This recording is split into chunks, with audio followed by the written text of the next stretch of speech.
Welcome to the Top Advisor Marketing Podcast, brought to you by ProudMouth. I'm your host, Matt Halloran. Being your own loud is not new to marketing, but the mindset, strategies, and resources to help you get there are evolving faster than this industry is keeping up. It is time to find a new perspective on what works why and how to move your business forward. Listen as I interview guests to help you learn from them how to be your own loud. Let's get to the show.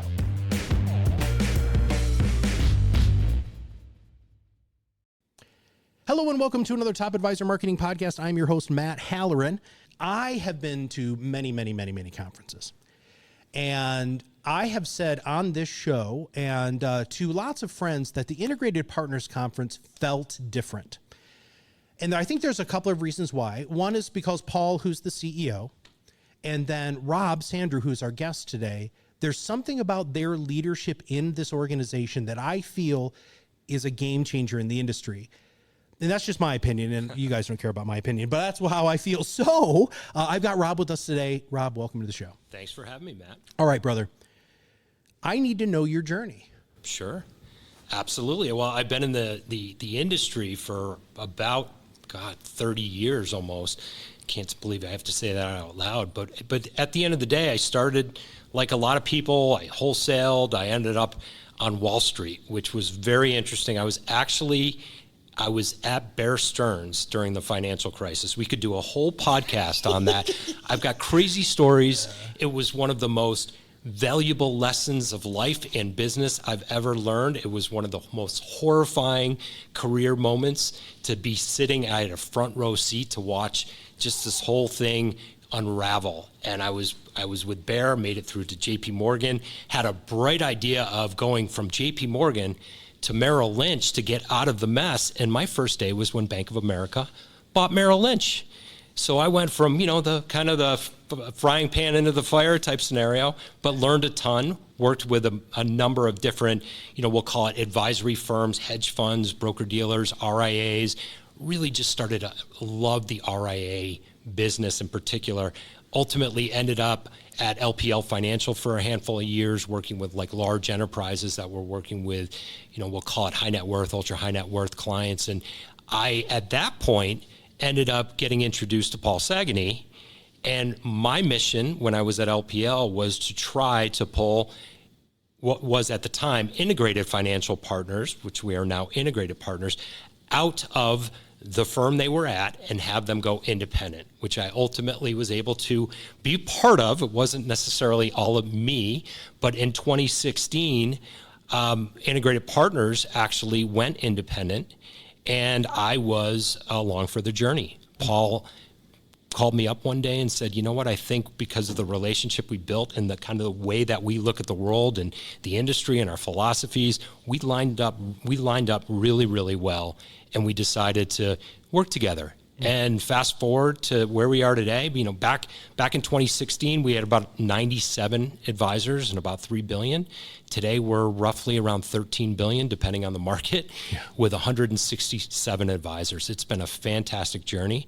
And I think it's, again, Paul is just a fantastic individual. He really believes in our mission to help advisors, to help clients. We're very much a planning-based organization and very holistic in our approach. And it's worked out very well. All right. So what is the integrated difference, right? So you chose the name Integrated Partners for a reason. And please remember, this is a marketing podcast. Sure. And so many advisors now feel like they're floundering because they don't know what to do, because the old school way of growing your business doesn't work as well anymore. What do you got? Oh, there's a lot to unpack there. I think that we have been talking about a market correction for years now. And our approach, as I just mentioned, is more from everything in our world emanates from a planning approach, right? So we look at the world really from that lens, and the capabilities that we've built within the organization over the last, the firm's been around since 1996 and we continue to evolve, but it's through the lens of planning. And I think that's really helped us build a solid platform that what we're finding, in terms of the unpacking, as I mentioned before, what we're seeing, this is a huge opportunity for a firm like ours. We're seeing significant amount of client acquisition, new clients coming in the door. We spend a lot of time with our advisors, pre-pandemic, post-pandemic, everything in between, about coaching, mentoring, process, right? Really understanding clients, having a holistic approach. And what we have found is that a lot of our advisors they're in a really good spot. They're bringing in clients. And what's happening is we have the CPA partnership, which you're familiar with. We work with about 165 CPA firms where we partner the CPA with an advisory team.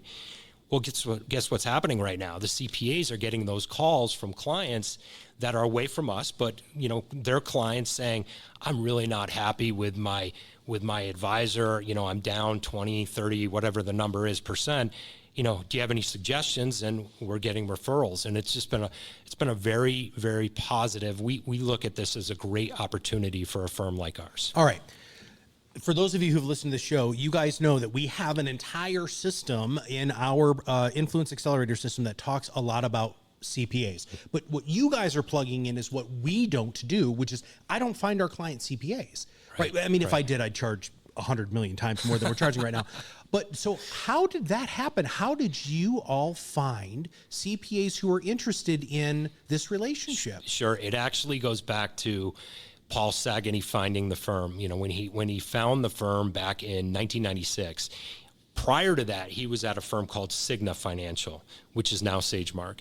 And when he was at Cigna, he was actually, back then Cigna would go into a lot of the private banks, and they would do all the advance and estate planning work, some insurance work.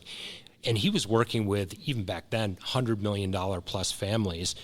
And what he found is that the most trusted advisor happened to be the CPA, right? Because it makes a lot of sense. Are you going to really not disclose everything to your tax advisor? Yeah. Right? It makes a lot of sense, but that's where that trust element is such a crucial component in our world and just overall. So what he saw in 96, when he started thinking about building this out, is the stars aligned, because Massachusetts, where we were headquartered, now we're co-headquartered between Boston and San Diego, but Massachusetts was the first state to allow for CPAs at that point to take commissions or take fees, way before any fee-based business was going on, and in the way we look at the world now. But he saw that while he was starting to build this out and said, that's really interesting. If we can find a way to align a CPA with an advisor and build that trust between the two, and have the CPA feel very comfortable with our capabilities, with our process, with our holistic planning approach, that CPA has that confidence now to introduce their higher end clients to the advisor, and the advisor in turn leverages our infrastructure to support that client. So back in 96, we started building this out.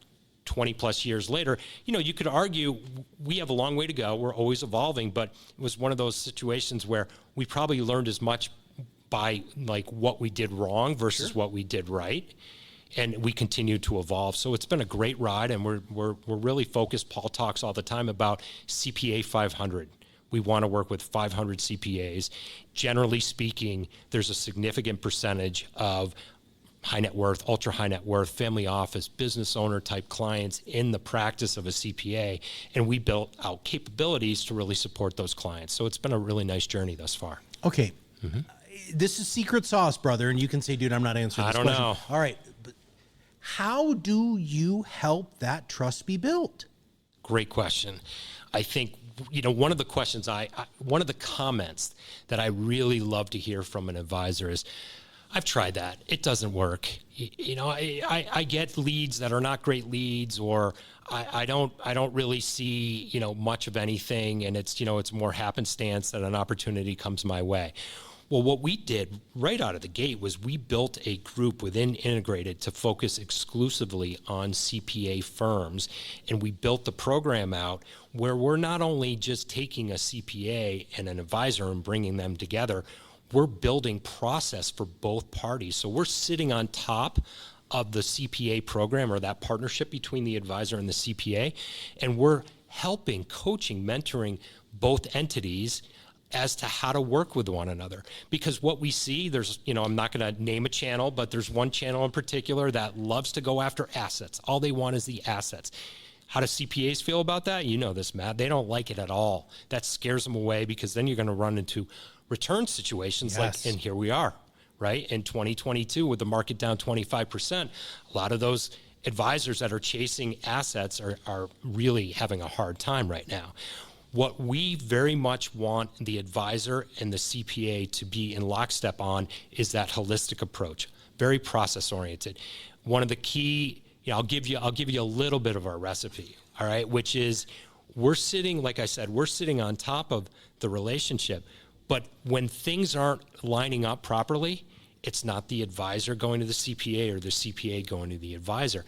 It's almost like that neutral party that comes in and says to the CPA, well, we're not necessarily seeing the right opportunities that you're supposed to be referring into the advisor. What's going on? Let's understand what's happened. Where's the breakdown? And it might be, well, I'm not terribly comfortable with their process. And conversely, with the advisor, we're saying the same thing. How do you feel about the relationship? Is the flow where you want it to be? But it's also the little things. It's about execution in our business all the time. And you hear about all these firms and all the capabilities, but at the end of the day, can they execute? Right? And I think that's where the rubber hits the road. We're spending time with that CPA on simple things like, let's talk about how you introduce Joe Smith, the advisor, to your client. Let's talk about that process, right? And there's a lot of ways which we can help CPAs identify the right type of client to introduce to the advisor. All right. CPAs have a major problem right now. So I don't know if you feel comfortable answering this, but we have a lot of relationships with CPAs at ProudMouth. Whether they are guests on our clients' podcasts or whatever, and there is this humongous talent gap that is happening. Can you guys help with? I mean, I know that's a big ask, dude, but you've seen that. That's part of the reality of their world. What does Integrated do to help them with that stuff? That's a great question. It's a challenge. We're trying to figure that piece out. What we have tried to do is, the difference, let me back up a little bit. The difference between a CPA firm and an advisory firm is the CPA only makes money when they basically are charging billable hours. I'm sorry, everybody. I was actually pretending to write something down, so I should have just said that out loud. So they are only essentially, their revenues are derived by the amount of hours that they work. Right. What we're doing is we're coming in and we're helping them build another revenue stream, because there is a revenue share component between the CPA and the advisor that basically gives that cash flow, where it allows that CPA firm to come in and maybe hire new talent. That doesn't necessarily solve what you're referring to, because I hope I'm not offending any CPA out there. But the CPA profession, kind of like our profession on the advisory side, not the sexiest thing in the world in this day and age, right? But we're, at least on the advisor side, we're trying to get a little bit more kind of progressive with technology and everything else. And the CPAs, I think, are trying to move in that direction.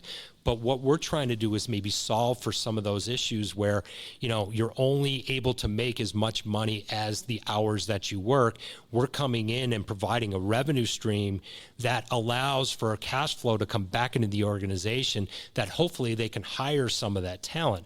Because not only do you have that gap at the, call it the younger levels, but you also have that gap in between, because typically the CPA, the principal of that CPA, is the rainmaker, the business development, very successful relationship builder. And then there's a gap. We're trying to help coach, if you will, some of these CPA firms to be a little bit more consistent across the various levels of experience within the firm. All right. I get asked this question all the time about return on investment and measurement of success. Okay. How does a CPA measure a successful relationship with an advisor? Do they come to you and say, okay, Rob, I want 20% growth, or I want whatever. How do Yeah. you help them figure that out? So I think this, that's a really interesting question, and it goes back. I was trying to think about something you said up front and about how our conference, and maybe I just heard this because I wanted to hear it, that maybe we're different, right? Where I do think we're very different, because we look at the world as, if we do the right things, it'll come. And we feel like the CPAs that we work with, they look through the same lens, right? It's not, the revenue stream is great, right? And there's especially when, the aggregation that's going on in the CPA world is probably even more so than in our world, right? So you've got these operators at the top of the business that are just trying to push revenue as much as possible. We're great for that, but the CPAs, the practitioners, they're focused on working with their clients, doing the right thing for their clients. Yes, they want to keep the relationship, but at the end of the day, what we see many, many times over is that they're in lockstep with us, or we're in lockstep with them, because it's the right thing to do to provide that support for the clients, especially in this environment right now where we're at. And that dovetails into some of the things we do on the investment side, where we built our platform with a lens of planning. We built an investment platform with a lens of planning. It's very goals-based. It's very much like liquidity in the short term, and as you move out time horizon, we're ramping up the risk to essentially hit the longer term goals. The CPAs appreciate that, because the clients aren't getting whipsawed all over the place, and we're not focused on beating a benchmark, but rather the goals within the respective windows. So it lines up really well, and it's not, of course, like I said, CPAs are focused on that revenue stream, and they want that cash flow to continue to build their business. But at the same time, they're providing a broader support platform for their client base that now, again, goes into that wealth management side. So we're very much working in lockstep with the CPA firm. And that's part of our mantra as well, is it's not just about working with CPAs. It's about being that quarterback across the various advisors that clients really need to stay focused on, right? Insurance advisors, estate planning attorneys, CPAs, advisors, they all need to be talking to one another. And there seems to be a breakdown there, which we're a little shocked by that, but that's very much part of our culture, is to help advisors be very much that quarterback, and communication flow is key. And we want them to really understand how to do that more successfully. And that typically, the higher up in terms of wealth and more complexity a client has, the more vital that component is. One of the objections that I heard from friends of mine who were CPAs and working with financial advisors is they didn't think that the advice that the advisor was giving was actually the best advice for their client from a tax perspective. How do you help advisors and accountants see the world as similarly as they need to, so that they are actually integrated? Another very good question. I think that it goes back to this coordination and this communication element, right? It's not just about passing a lead and that's it. There has to be the back and forth between the two, right? And we spend a lot of time with both the advisor and the CPA to ensure that they are in lockstep across the board, because that's where the rubber hits the road. Our advisors are, like I said, bringing in new clients, and a lot of that has to do with the client understands that this isn't just one silo. They're looking at it like we are the quarterback. It's a holistic approach. And when I say holistic in this situation, it's about bringing in the other experts and ensuring the client understands that, yes, Mr. and Mrs. Smith, I'm working with your estate planning attorney. I'm working with your insurance advisor. I am working with your CPA, and we're all talking, because there could be certain ramifications of a move that, say, your insurance advisor actually does that has serious implications on the tax side. So let's make sure. It seems very simple, but for some reason it's not happening in our world all the time. Well, and if it's not integrated, you are going to piss somebody off, right? And that breaks down this whole integration that you're talking about. Hence integrated partners, right? Absolutely. It's about providing that integration and integrated support system to that client base. One of the other support systems that I was really fascinated with at your conference, and Paul said this from the stage, was that you guys don't shy away from talking about advanced insurance techniques and planning, right? So you just talked about that. So let's break this down. You've got the financial advisor who also could potentially be the insurance advisor, but you brought somebody on stage who all they did was like this crazy level advanced Very estate sophisticated. plan. Yeah, like there were guys that I didn't understand what was going on. Right.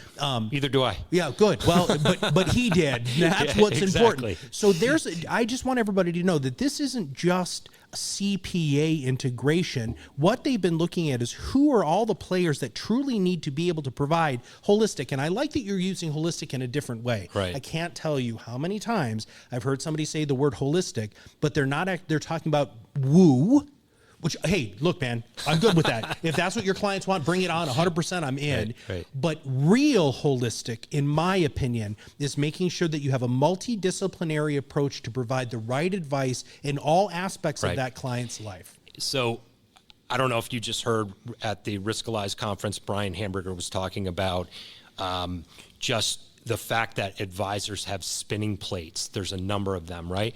And it made me think about our platform in the sense of, I'm going to back it up a little bit. Advisors probably have 50 things to do on a day-to-day basis, right? How can you expect them to know everything about everything as it relates to the financial situation of a client, right? It's just impossible, right? And we want to basically be partnered with the advisors that want us to come in and fill those gaps, right? Because they can't be all things to all people. And we don't want them to be. We don't think that's a good idea.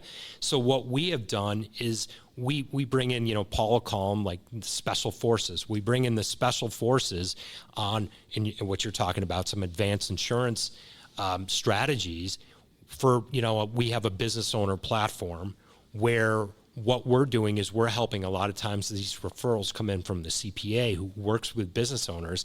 They want to sell their company. Yeah. How does that work? There's advanced, there's advanced planning, estate planning work that needs to be done. Then what happens when they get the proceeds? That's where some insurance components come into play. Mm-hmm. The advisor may not have ever been in front of a, $50, $100 million opportunity, and suddenly this has been thrusted on them, but we're essentially an extension of their business model, if you will.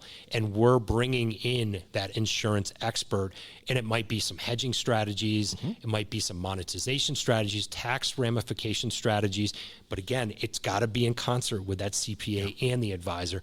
So what we did is we went out and worked with a couple insurance providers that are very sophisticated. It's not like long-term care. It's not like doing any of these term life insurance. We'll provide that on a one-off situation, but it's more about providing on what we call the complexity curve, moving up the complexity curve where clients are running into situations that require that type of strategy. So that person who was on stage, there was an estate planning attorney on stage with him, and they were just like going at it, man. It was crazy. And I'm just sitting there thinking, man, I have never seen two people on stage. First off, it was so, and you could see advisors just their gears turning like, oh my God, I never knew this and this. And hearing the estate planning attorney having a beneficial and powerful conversation with somebody who, and I'm air quoting here, sells insurance.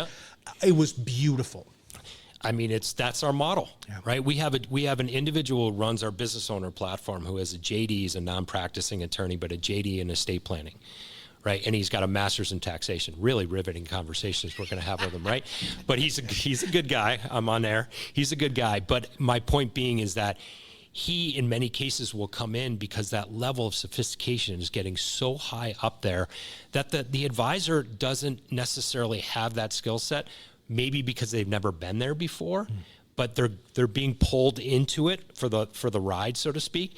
And then we're bringing in the other experts, but that advisor is always the quarterback. And they're working, again, it's one of those where we want to make sure that the client understands that the relationship is very much between the advisor and the client, but the advisor is bringing in the specific experts, the special forces, wherever need be. And that, in our mind, works very, very well. All right. My favorite question to ask Sure. Is what should I have asked you that I didn't?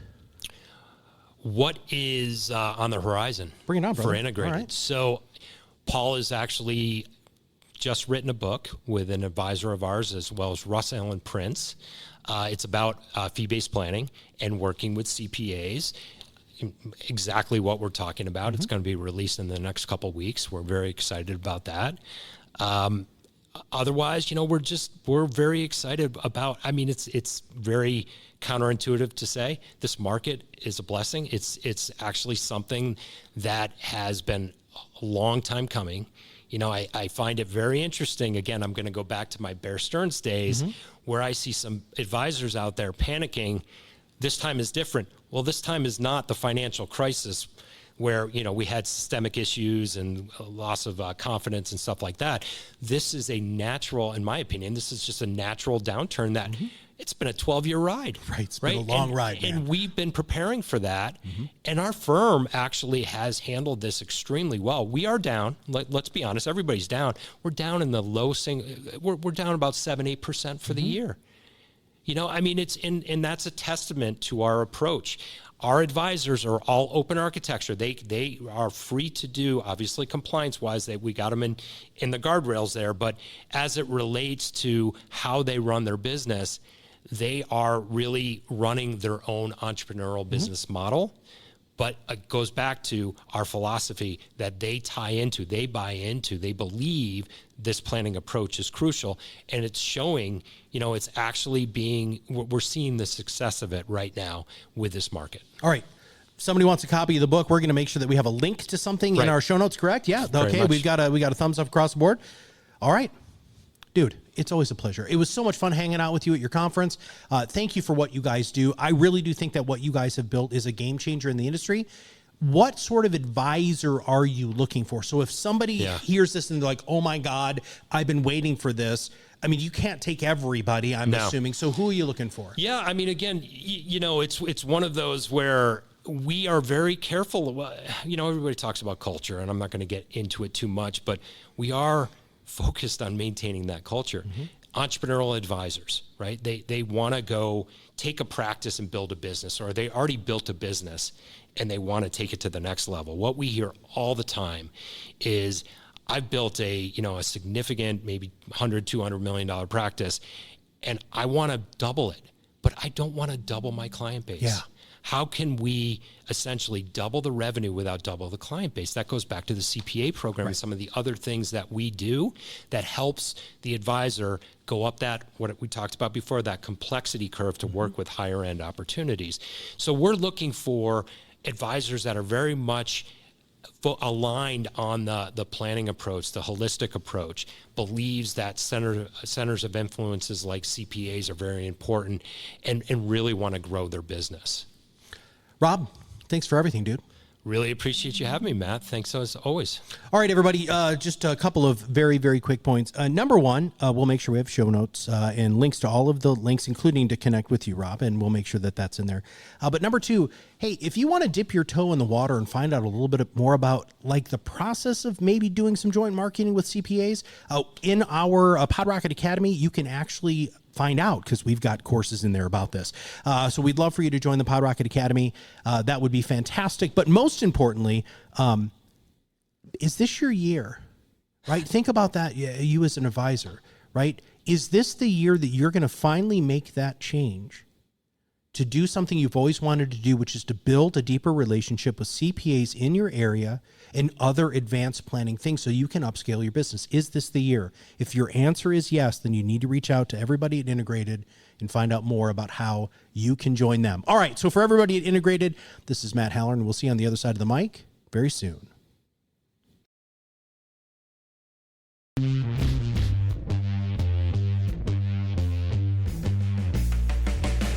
Thanks for listening to the Top Advisor Marketing Podcast, brought to you by ProudMouth. If you want to know more about how you can be your own loud, visit us at ProudMouth.com and sign up for the PodRocket Academy. Through courses and office hours led by professional podcast producers and digital marketers, you will learn everything you need to know to become the trusted subject matter expert you were meant to be.